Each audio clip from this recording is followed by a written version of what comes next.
We all know Dakota Digital for their great instrument systems, but this year at SEMA 2012, they're taking it a step further with some new expansion modules. I'm here with Greg Carpy. Greg, tell me a little bit about what you've got in store today. We have a line of products called the bus interface modules, kind of expansion modules that work with our instrument systems to add much more information. Okay, so tell me, what kind of information can we add? The most popular ones are extra temperatures for trans temp, rear end temp, oil temp. We can do extra pressures for boost gauges, nitrous gauges, air ride suspension. We've got EGT, a clock, we've got a compass. Just about anything you want, we can do. So tell me, what are some of the applications you're seeing these used for? A lot of autocross cars. You know, guys that have got, say, a 66 Chevelle, and they've got our direct fit package for that car, but they want to monitor the oil temp and the rear end temp while they're autocrossing. Instead of adding gauges all over the rest of the car, we can use our interface modules and just keep expanding in our message centers that are already in their system. And that all runs through the existing control box you guys offer? Exactly, right. The interface module is just a small little module, and it uses a 3.5mm audio jack that just plugs into their control box that they've got. So any of our systems that have a plastic control box can use these interface modules. Now I understand you've also got a new GPS product this year.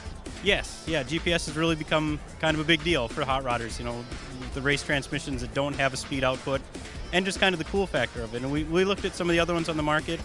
Those are good, but you know, in typical Dakota Digital fashion, we want to do our own way. So we designed it from the ground up. It's got some internal accelerometers to deal with the inherent bumps that you'll get with GPS. So you say you're going along and the car's traveling, cruise is set, and the GPS signal drops very briefly. Our accelerometer kind of will override that and think, well, the car didn't really slow down or speed up, so it's not going to interrupt the cruise function. Right, so you go through a tunnel and it doesn't mess up your cruise control. Exactly, right. Just trying to make it as seamless as we can. All right, Greg, we're standing here in front of a pretty bad-looking Camaro. Tell me a little bit about this car you've got in your booth. Yeah, it's a 71 Camaro built by Lakeside Rods out of Iowa. It actually won the Good Guys Muscle Machine of the Year award. It's got a 500-inch Warren Johnson LSR engine. It's on an Art Morrison chassis, and it's got a ton of body mods. I can't even count them all. Some of your parts in there as well, I'd imagine. It's got a custom VHX system. They Eric Brockmeyer drew the renderings, and they made these gauge pods. And they kind of came to our shop and dropped them off and said, we need some gauges for this. So we based it on our existing VHX systems and just kind of made their own custom faces and tailored it to fit the car. All right, so Greg, you've got something new and exciting for guys who are doing late model engine swaps too. Definitely, yeah. We call it the STA 100, and it'll plug into an OBD2 diagnostic port, and that'll output your speed and your tach signals. And that's for guys that already maybe have a hot rod together, and they're doing a late model swap, like you said, and they want to make their existing gauges talk to the new computer stuff. So this plugs into anybody's gauges, not just Dakota Digital. Right, it just outputs what, as we refer to it, as a traditional speed and tach signal. So, because the computer already knows what's going on there, and we just found a way to get it out and then output it in a traditional way for aftermarket electronic gauges. Have you heard of any applications for that?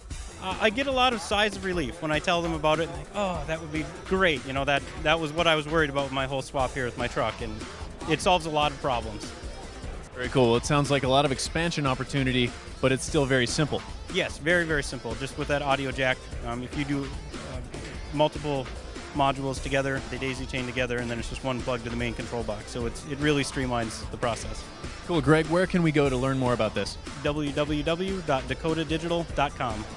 Right on. Some very cool new products from Dakota Digital here at SEMA 2012 on Power Automedia.